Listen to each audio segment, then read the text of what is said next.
First off, I want to say our thoughts and prayers with everyone in Louisiana right now with the hurricane coming through, and had a chance to text Coach Nate here at Louisiana and just give him our thoughts. And again, speaking from experience, when the flood comes through and really ruins your house and the way you live. So again, our thoughts and prayers with those guys. But very exciting time for us around here at Appalachian State to kick off the 2021 season.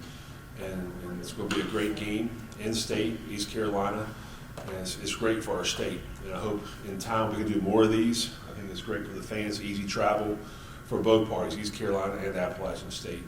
Got a lot of respect for Coach Houston and what he's done. He's a North Carolina native, coach at Lenore Ryan, the Citadel, James Madison, where he won a national championship, and now he's at East Carolina. If you look at his record, through his coaching record as a head coach, it's his third year that's he's always trying to turn the corner, and he's a really good football coach, and the way his team plays speaks volumes for them. And their offensive coordinator, Coach Kirkpatrick, coached here back in the 80s, and then their defensive coordinator, Blake Harrell, is North Carolina native also. So don't want their record for you. They were 3-6 last year, but if you watch the last 5 games of the season, it was a different football team. We've had a chance to watch all their games from last season, and they've really turned the corner. So again, hats off to them, but we're excited for the season.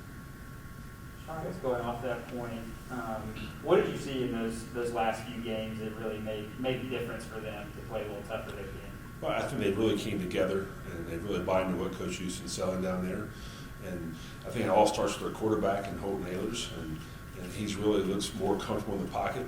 And the offensive line, they play a lot of football together. Again, being a former offensive line coach, those guys have to play to be good.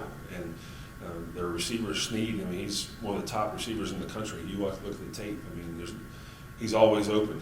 And then they have the other number 5. He's a great receiver. I mean, he stretches the field for them, but they have 2 solid running backs on the offensive side of the ball.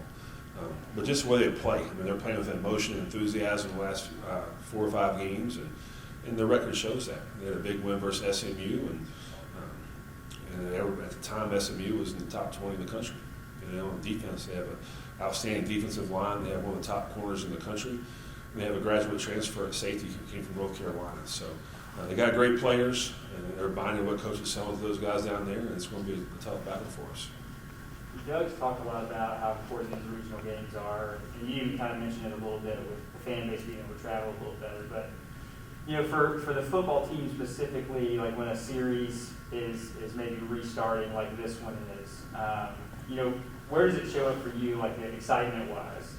Well, I think anytime you get a chance to play Division I football, I think that's exciting, and now we're going to have fans. It's even more exciting. But you know, I just think it's great for our state. Keep the money in state. It's easy travel for both parties. It's from Greenville to Charlotte's about 3 hours, and we have a large fan base, an alumni base in the Charlotte, North Carolina area. I think it's great for every program in our state. You know, we go down, we played Charlotte the last couple of years, and both stadiums were sold out. We played North Carolina; they had a sold-out stadium. And it's just good for college football. Those rivalries, those games that our fans can get to. I think it speaks for Doug and his staff to make sure this happens. But I mean, it's great for college football. Who wants to play in front of a stadium that's not very packed?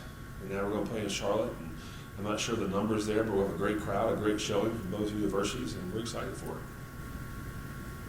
Sean, you know, when you're trying to get the team prepared and bring them right into game night, just as hyped and as focused as they can be, where do you feel like you are and they are on that continuum? You know, you came out of the Friday practice. It's a midweek game, so you're in an odd schedule. You know, where is the team's demeanor and focus right now relative to where you want it to be Thursday night? I think we're right where we need to be.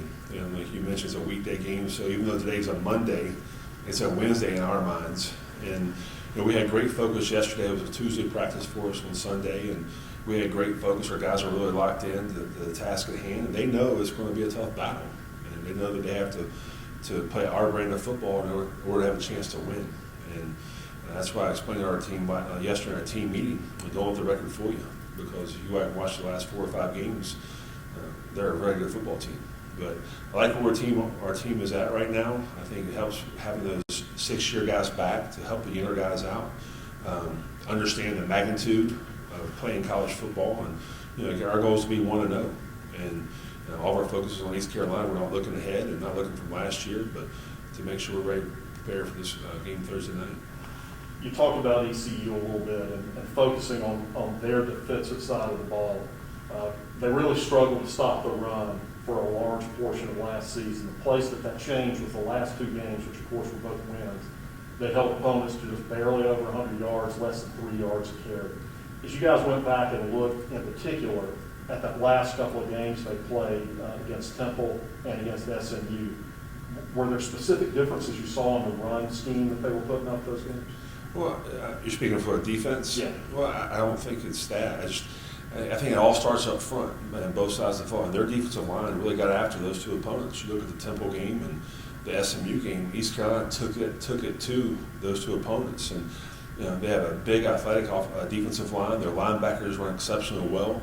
And they're they do multiple things on defense to give you issues. So we be prepared for every different front they have, and they like to move the front and blitz their linebackers, like to play a lot of tough man coverage on the outside, which can give you issues as an offense. So we spent most of the last 10 days working on East Carolina to be prepared for that. You talked about Tyler Snead at wide receiver for them. In addition to that role, he's also very active on special teams. He was top 10 in the country in punt return average last year. He's a kickoff return guy, had a touchdown last year. When it comes to that special teams portion of what they're doing, what are the things you need to be on top of? Well, if I'm not mistaken, they're ranked 8th nationally last year on punt returns, and for us, we do a great job covering. All sorts of your coverage units, and Xavier has to do a great job getting some hang time to eliminate some of those runs. But he's dynamic. I mean, he'll be one of the top guys we see all year as far as the special teams goes, and we have to do our job. And we spoke to our team that special teams is a third of the game, and we have to win 2 of the 3 to win the football game. So Coach Haynes has done an exceptional job, been prepared, and shown the looks they do, and we have to go out there and play not mistake-free, but penalty-free. And I think that'll be a big key in the football game. Sean, I think we talked a little previously about you wanting to see some progress back up QB-wise, and when you talked about the O-line, we're kind of happy that there was still like a little time to practice. Do you feel like those groups have made some progress now that the season opener is right here? I do. Coach Carl's done a great job with our offensive line. We moved Bear Hunter to center from right guard, and Isaiah Helms came in from Western Carolina, and it really plugged the hole for us that we needed to have. And Damian Daly's gotten better and better. He didn't play much last year. He had an injury, and then he was in quarantine several times last year through COVID. And Anderson Hardy's really stepped up at left tackle, and Cooper Hodges is one of the top right tackle prospects in our conference. But we have some depth now, some young depth, and we'll roll 6 or 7 offensive linemen in on Thursday night. But I'm excited where we go. Those guys take a lot of pride in what they do, and they want to put a great product on the field for our fans to be proud of. I know we've asked you about Chase Bryce a lot, but just like a final overview of the progress he's made since he's gotten here. What have you seen, and where is he at right now? I love where he's at right now. Not only as a football player, but as a leader in our program. We voted for captains last week, and he was in the top 10 in vote getters. And I think that speaks volumes for the kind of person he is, the kind of leadership skills he shows on our football team. And again, he hasn't done anything for us to feel bad about. I mean, he's got an outstanding arm. He's got really throws the ball with great velocity. He's getting better with decision making. And he's got some good weapons to throw the ball out there. So our message to Chase is, make sure you throw it to the right person. And he's been great in fall camp, and we're excited to see what he does on Thursday. Okay, we'll take questions on Zoom if there are any.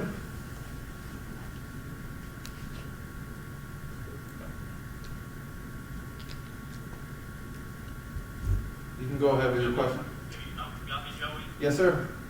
Hey, Coach, it's kind of Reese with Watauga Online. I want to ask you a little bit about the atmosphere that you're about to experience coming up. There's been a lot of firsts lately for the Appalachian program over the last several years, and you've got another first coming up, playing in 2 NFL stadiums back to back.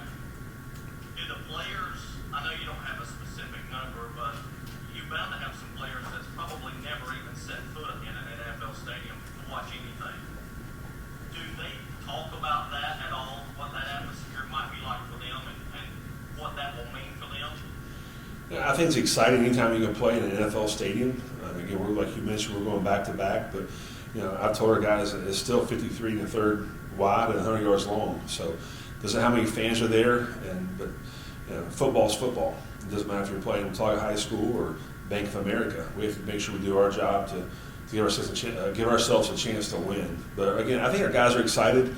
But again, it's going to come down to execution for a chance for us to win this Thursday night. Thanks, Coach. Any other questions in the room?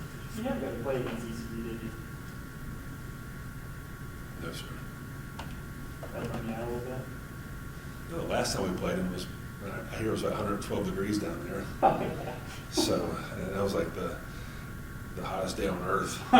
So some of our coaches still talk about it. But now they're at a chance to play this Carolina.